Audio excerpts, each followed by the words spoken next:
CIET NCERT presents audiobook Beehive. Let us listen to chapter number 5, The Snake and the Mirror. Written by Vaikom Mohammad Bashir. Translated from the Malayalam by V. Abdullah. Pages number 56 to 64. Introduction. The Snake and the Mirror is a complex story of self-discovery that is humorously told.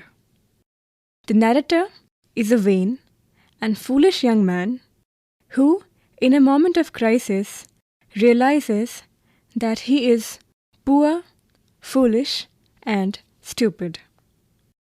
The questions are designed to help the students notice the humor in the narration. This unit has a formal, expository passage for dictation. Students should be encouraged to learn the spellings of unfamiliar words beforehand. The dictation of such passages also encourages the development of grammar in the students' minds as they recall complex language. The writing task is based on a sketch from a photograph that tells a story. Encourage the students to read the words given alongside the sketch. Let the students form pairs or groups to talk freely about the sketch before they start writing. A new kind of activity introduced in this lesson is to compare two translations of the beginning of a story. This activity suggests to the students that language is not fixed. There are different ways of experiencing an idea, which also lead to small changes in the idea that is expressed. This activity should be done as a fun activity. Before you read. Do you like to look at yourself in the mirror? What do you think about at such times? Have you ever seen a dog, a cat, or a bird look into a mirror? What do you think it sees? Now read this humorous story about a doctor, a snake, and a mirror. The Snake and the Mirror. Paragraph 1. Has a snake ever coiled itself round any part of your body? A full-blooded cobra? All of us fell silent. The question came from the homeopath. The topic came up when we were discussing snakes. We listened attentively as the doctor continued with his tale. It was a hot summer night, about 10 o'clock. I had my meal at the restaurant and returned to my room. I heard a noise from above as I opened the door. The sound was a familiar one. One could say that the rats and I shared the room. I took out my box of matches and lighted the kerosene lamp on the table. Paragraph 2. The house was not electrified. It was a small rented room. I had just set up medical practice and my earnings were meager. I had about 60 rupees in my suitcase. Along with some shirts and dhotis, I also possessed one solitary black coat, which I was then wearing. Paragraph 3. I took off my black coat, white shirt, and not so white vest, and hung them up. I opened the two windows in the room. It was an outer room with one wall facing the open yard. It had a tiled roof with long supporting gables that rested on the beam over the wall. There was no ceiling. There was a regular traffic of rats to and from the beam. I made my bed and pulled it close to the wall. I lay down, but I could not sleep. I got up and went out to the veranda for a little air, but the wind god seemed to have taken time off. Paragraph 4. I went back into the room and sat down on the chair. I opened the box beneath the table and took out a book, the Materia Medica. I opened it at the table on which stood the lamp and a large mirror. A small comb lay beside the mirror. One feels tempted to look into a mirror when it is near one. I took a look. In those days, I was a great admirer of beauty, and I believed in making myself look handsome. I was unmarried, and I was a doctor. I felt I had to make my presence felt. I picked up the comb and ran it through my hair and adjusted the parting so that it looked straight and neat. Again, I heard that sound from above. Paragraph 5. I took a close look at my face in the mirror. I made an important decision. I would shave daily and grow a thin moustache to look more handsome. I was, after all, a bachelor and a doctor. I looked into the mirror and smiled. It was an attractive smile. I made another earth-shaking decision. I would always keep that attractive smile on my face to look more handsome. I was, after all, a bachelor and a doctor too on top of it. Again came that noise from above. Paragraph 6. I got up, lit a beedi, and paced up and down the room. Then another lovely thought struck me. I would marry. I would get married to a woman doctor who had plenty of money and a good medical practice. She had to be fat, for a valid reason. If I made some silly mistake and needed to run away, she should not be able to run after me and catch me.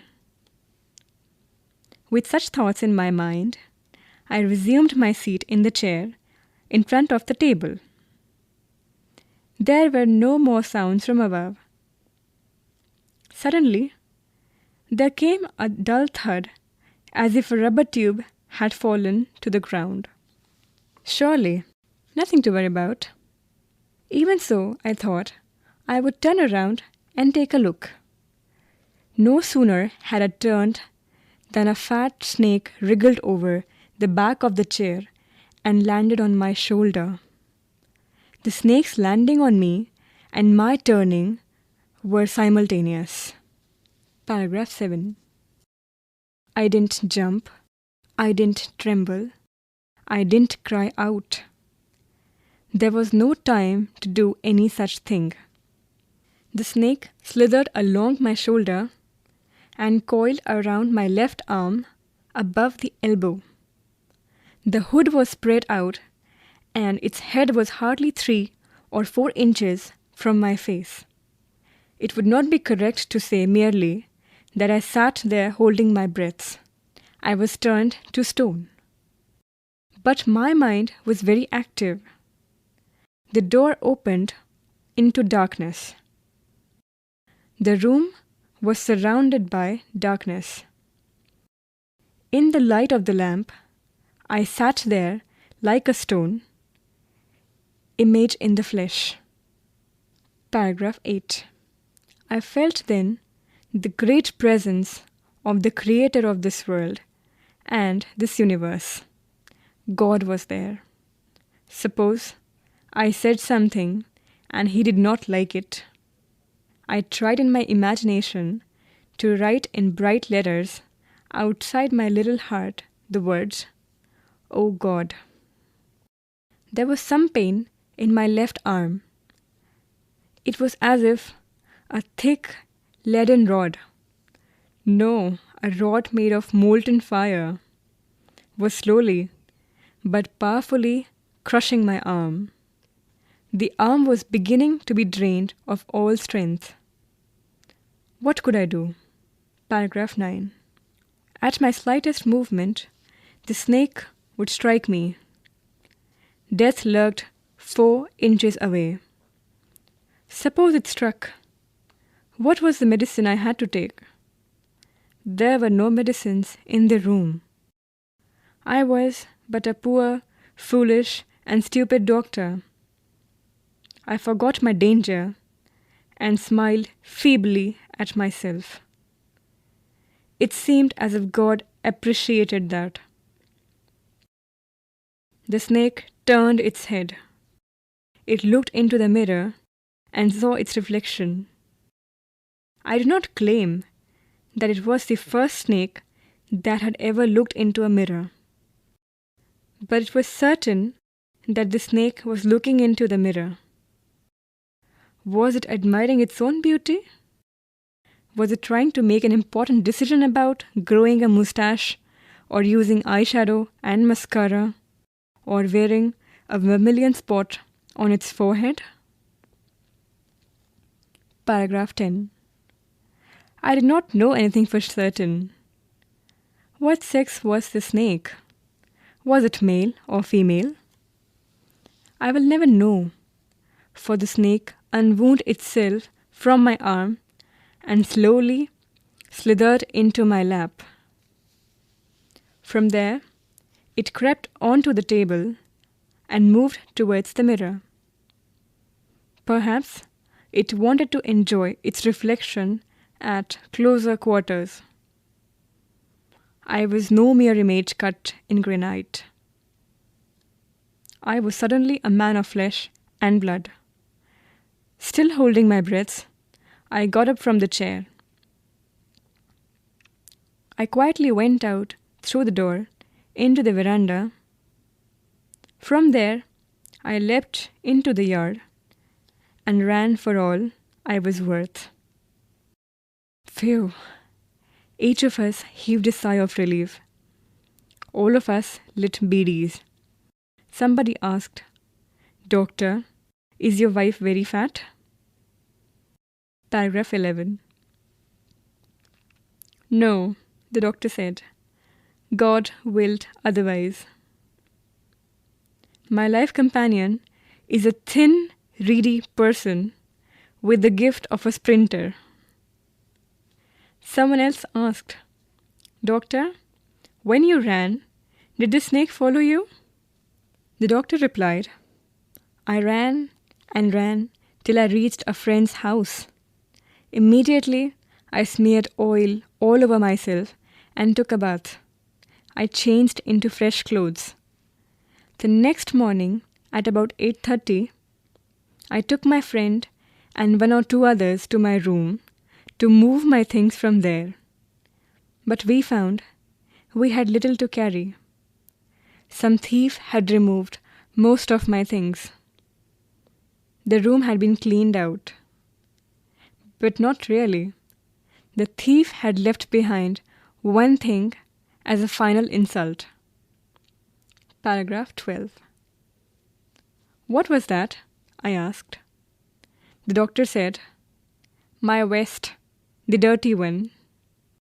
The fellow had such a sense of cleanliness.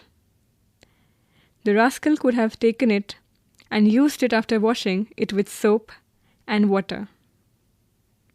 "Did you see the snake the next day, doctor?" The doctor laughed. "I've never seen it since. It was a snake which was taken with its own beauty." Word meanings. Meager means small in quantity, Gable means upper part of a wall below a sloping roof. Taken with means attracted by. Thinking about the text. First part. Discuss in pairs and answer each question below in a short paragraph of about 30 to 40 words.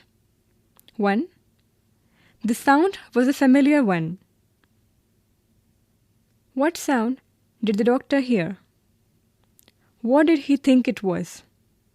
How many times did he hear it? Find the places in the text.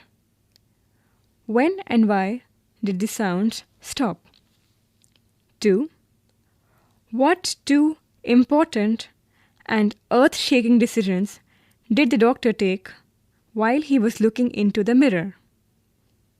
3. I looked into the mirror and smiled, says the doctor. A little later, he says, I forgot my danger and smiled feebly at myself. What is the doctor's opinion about himself when 1. He first smiles and 2. He smiles again? In what way do his thoughts change in between and why? Second part. This story about a frightening incident is narrated in a humorous way. What makes it humorous? Think of the contrasts it presents between dreams and reality. Some of them are listed below. Contrast number 1. A. The kind of person the doctor is, bracket, money, possessions, bracket close. B. The kind of person he wants to be, bracket, appearance, ambition, bracket close. Contrast number 2. A. The person he wants to marry. B.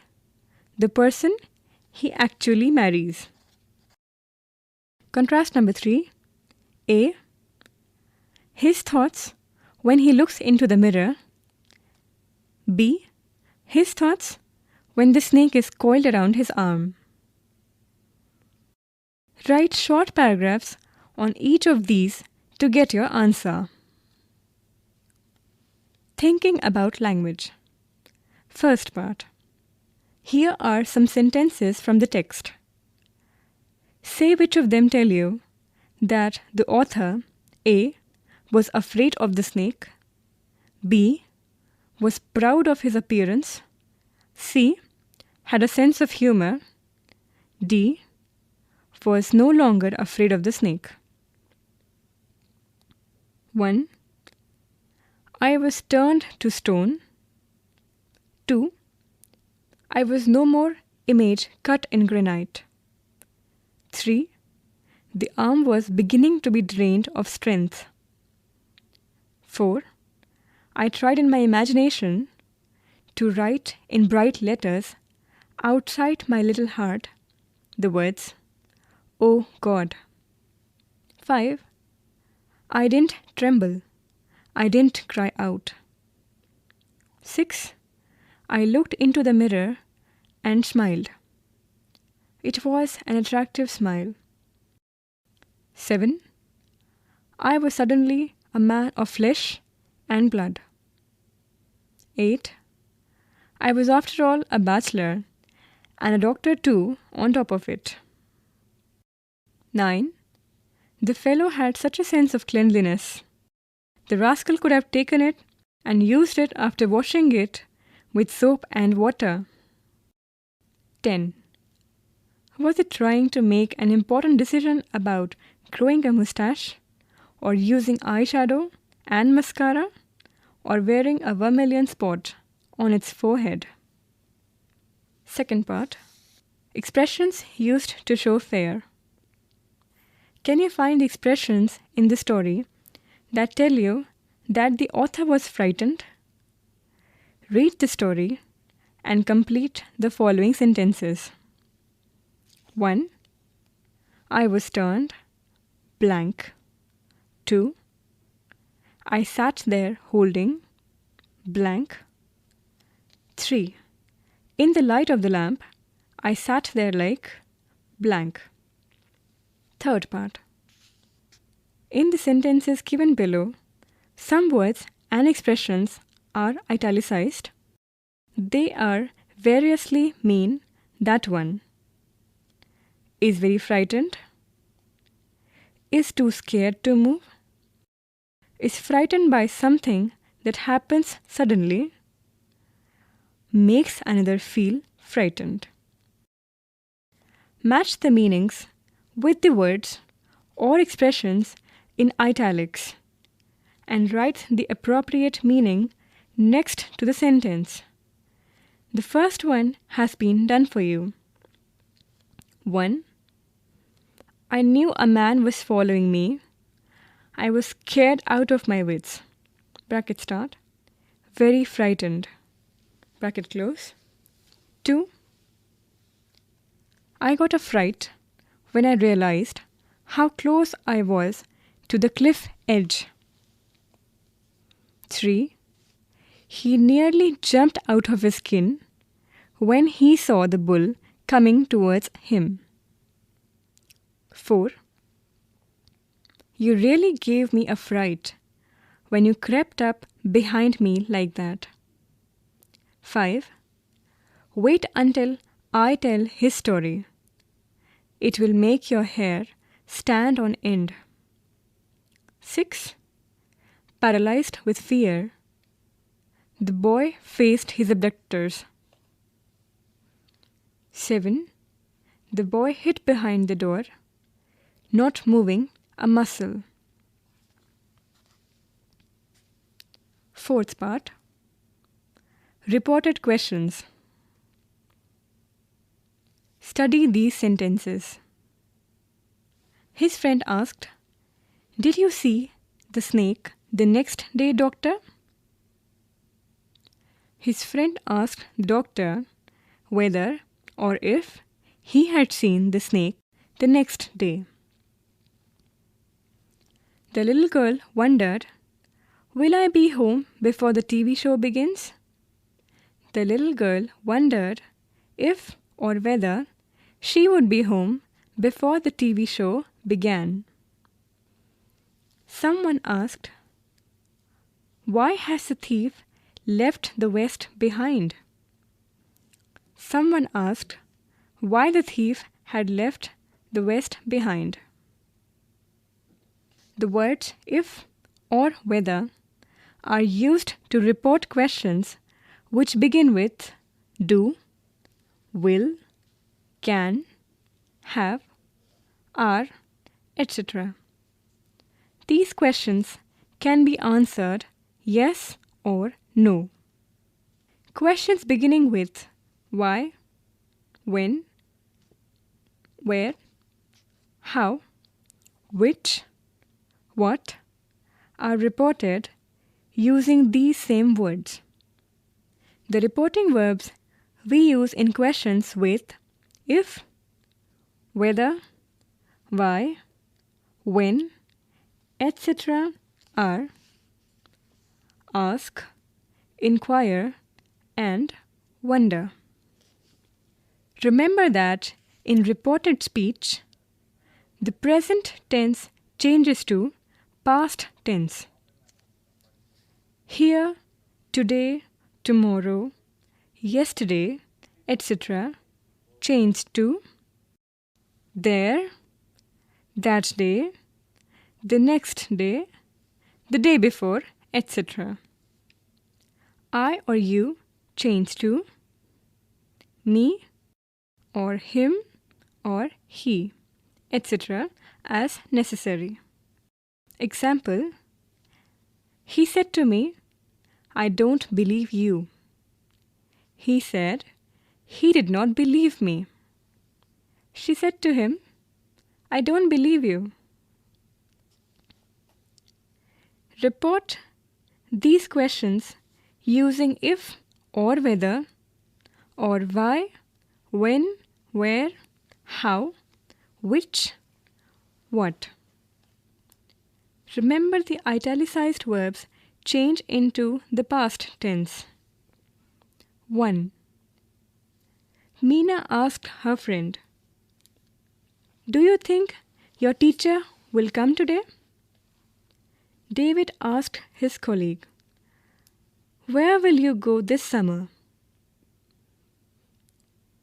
3. He asked the little boy, "Why are you studying English?" 4. She asked me, "When are we going to leave?" 5. Pran asked me, "Have you finished reading the newspaper?" 6.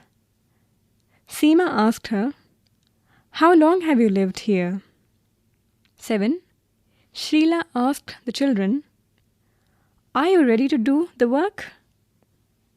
Speaking. Using some of the expressions given above in exercise 3rd, talk about an incident when you were very scared. You may have a competition to decide whose story was the most frightening. Dictation. The following paragraph is about the Indian cobra. Read it twice and close your book.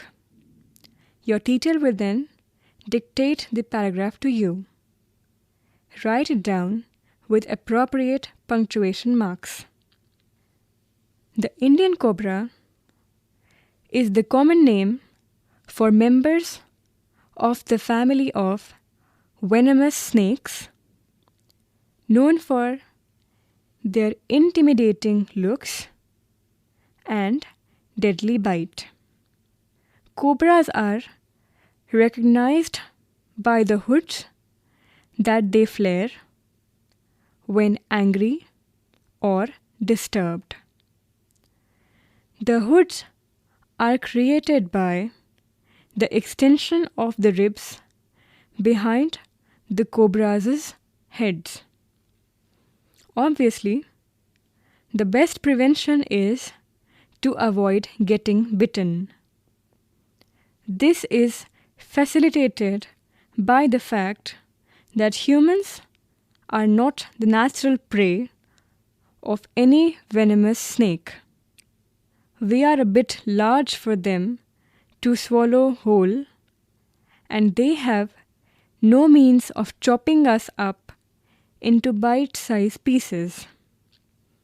Nearly all snake bites in humans are the result of a snake defending itself when it feels threatened. In general, snakes are shy and will simply leave if you give them a chance. Writing. 1. Try to rewrite the story without its humor, merely as a frightening incident. What details or parts of the story would you leave out? 2. Read the description given alongside this sketch from a photograph in a newspaper, Times of India, 4th September 1999. Make up a story about what the monkey is thinking or why is it looking into a mirror. Write a paragraph about it. Dictionary meaning. The fairest of them all. A monkey preens itself using a piece of mirror in the Delhi Ridge. To preen oneself means to spend a lot of time making oneself look attractive and then admiring one's appearance. The word is used in disapproval. Translation. The text you read is a translation of a story by a well-known Malayalam writer, Vaikom Muhammad Bashir. In translating a story from one language to another, a translator must keep the content intact. However, the language and the style differ in different translations of the same text. Here are two translations of the opening paragraphs of a novel by the Japanese writer Haruki Murakami. Read them and answer the questions given below. Translation A. When the phone rang, I was in the kitchen, boiling a pot full of spaghetti and whistling along with an FM broadcast of the overture to Rossini's The Thieving Magpie, which has to be the perfect music for cooking pasta. I wanted to ignore the phone, not only because the spaghetti was nearly done, but because Claudio Abbado was bringing the London Symphony to its musical climax. Translation B. I am in the kitchen cooking spaghetti when the woman calls. Another moment until the spaghetti is done. There I am, whistling the prelude to Rossini's La Gazza Ladra, along with the FM radio. Perfect spaghetti cooking music. I hear the telephone ring, but tell myself, ignore it. Let the spaghetti finish cooking. It's almost done, and besides, Claudio Abbado and the London Symphony Orchestra are coming to a crescendo. Compare the two translations on the basis of the following points. A. The tense of narration, past and present tense. B. Short, incomplete sentences. C. Sentence length. Which of these translations do you like? Give reasons for your choice. You were just listening to this chapter from Beehive, presented by CIET NCERT, New Delhi, India.